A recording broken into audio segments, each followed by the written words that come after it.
Hi everyone and welcome back to my channel, or welcome to my channel if it is your first time here. For today's video I'm going to be sharing the second of the 3 book hauls that I mentioned in my last video. If you didn't see that book haul, I will link it up here and also in the description box down below, so you can go and check that one out. But today's book haul is all about the ebooks, and as I mentioned in that last video, all of these books were either really low cost, so 99p or less, they were free, or I received them as advanced reader copies or ARCs from NetGalley. So without further ado, let's jump in and start talking about the books. The first book that I'm going to talk about is actually the only book on this list that I have already read, and that is This Terrible Beauty by Katrin Schumann. This is historical fiction set predominantly in post-World War II East Germany, and we are following a young woman called Bettina, and following the death of her father, Bettina makes the decision to marry an older gentleman.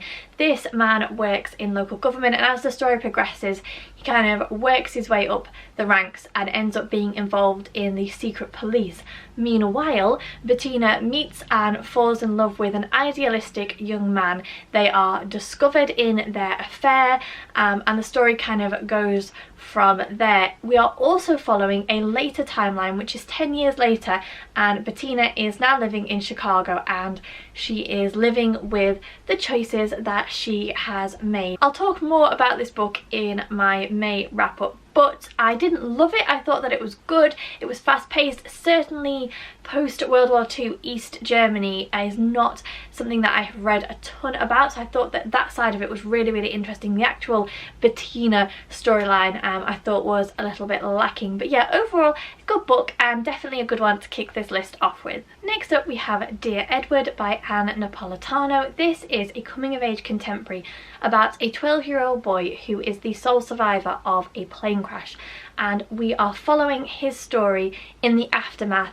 as he tries to make sense of his grief, as he learns to live without his family, and ultimately as he tries to move on, whilst I suppose feeling like a part of himself will always be tied to what happened. Interestingly, I think that we also follow some of the passengers in their final hours, as well as a discovery that Edward makes in his uncle's garage when he finds letters which have been written to him by the relatives of some of the passengers. I believe that this book is meant to be incredibly moving, emotionally hard-hitting and beautifully written, and I'm very excited to pick it up. Next up we have The Sin Eater by Megan Campisi. This is an ARC which I received from NetGalley, and it is historical fiction with a dystopian twist. Set loosely in 16th century England, we are following the story of a young girl called May who is sentenced to become a sin eater when she is caught stealing bread. Now, sin eaters are women whose job it is to eat the sins of the dying as part of their funeral rites, thereby absolving that person of their sins. They are shunned and exiled by society, so this is really a lifelong sentence for May. However, when she hears the deathbed confessions of 2 of the Queen's courtiers, she is thrown into a world of treason and treachery, and I think begins to discover that she may hold some of the power. I think that this sounds so good. I love the concept, and it's one that I'm very keen to pick up soon. Another ARC which I received from NetGalley, this time Sea Wife by Amity Gage. This is literary fiction about a family who sell everything, buy a boat and go on a journey on the seas. And I think prior to this decision, husband and wife are struggling in their marriage. They're finding it hard as parents, and they see this as an opportunity to almost begin again and have a fresh start. And we're following 2 perspectives. We're following the wife Juliet as she narrates what happened after the fact, and we also get the perspective of the husband Michael through his entries in the captain's log. I'm really excited to pick this one up. There are not that many reviews out there, they're certainly few and far between, so I'm interested to see what I think about it. But yeah, another one that I'm really keen to pick up soon. Next up we have Quantum by Patricia Cornwell. This is a mystery action adventure book following a NASA pilot, quantum physicist and cybercrime investigator called Captain Callie Chase, and actually have not seen anything but terrible reviews about this book, so I'm quite nervous to pick it up. The basic premise of the story is that someone is murdered in a NASA research center, but it is set up to look like a suicide, and when it becomes clear that actually this person hasn't committed suicide, all the signs seem to point to Callie's twin sister, and so she must work to try and clear her name. But as I said, the reviews, honestly, I don't think I've seen more than a 2-star rating for this book, so whether I will pick it up or not, I'm not sure. I think that the premise sounds interesting. It's not the type of book that I would normally pick up, and I am trying to stretch myself a little bit with the books that I'm trying out. So on the surface, it seems like the kind of book that I could give a go, but we will see. Then we have The Vine Witch by Luann G. Smith. This is adult fantasy, which I believe basically reads like a fairy tale for grown-ups. So we are following a witch called Eleanor, who for many years worked her magic on a vineyard in the Chanso Valley, creating world-renowned wine, and then she is one day blindsided by a curse which strips her of her magic and confines her to some shallow marshland. And we pick the story up years later when she has finally broken free of this curse and tries to return to her old life, but the vineyard is now owned by a total stranger, someone who believes in science more than local superstition, and so Eleanor must go undercover to try and reclaim the life that she has lost. And I just think this sounds so fun. I love the idea of a fantasy set amongst the vineyards of France. I don't know if you know that I have written a book also set in the vineyards of France, so you know, it kind of holds a special place for me, and I'm really interested to see how it plays out. Then we have The Names of the Dead by Kevin Wignall. This is a spy mystery thriller about a former CIA agent, James Wesley, who is imprisoned in a French prison after an anti-terror operation he is involved with goes wrong. He's given early release, and when he comes out, he basically discovers that his wife has been killed in a terrorist attack in Spain and his son has gone missing. Plot twist, he didn't even know he had a son. This is, I believe, a classic good guy trying to clear his name type book. Wes goes across Europe hunting down the people who I think were involved in his incarceration, possibly also involved in the death of his wife and the kidnap of his son. I believe that it's fast paced and good fun, and yeah, I'm excited to read it. Then we have In an Instant by Suzanne Redfern. This is a contemporary fiction book about 16-year-old Finn, whose life ends when she is plummeted over the side of a mountain along with 10 other people, and caught between two worlds, she has to look on basically as her loved ones struggle to move on, survive, come to terms with the tragedy of what has happened. And in particular, I think we follow her father, her sister, her mother and her best friend in the aftermath of Finn's accident. I think that this sounds really interesting. I believe that this is a book about love, about loss, about difficult choices, and I don't think I've read many, if any, books with a dead narrator, so I'm interested to see how that will be, reading a book from that perspective. Yeah, I think that sounds quite interesting, if quite hard hitting.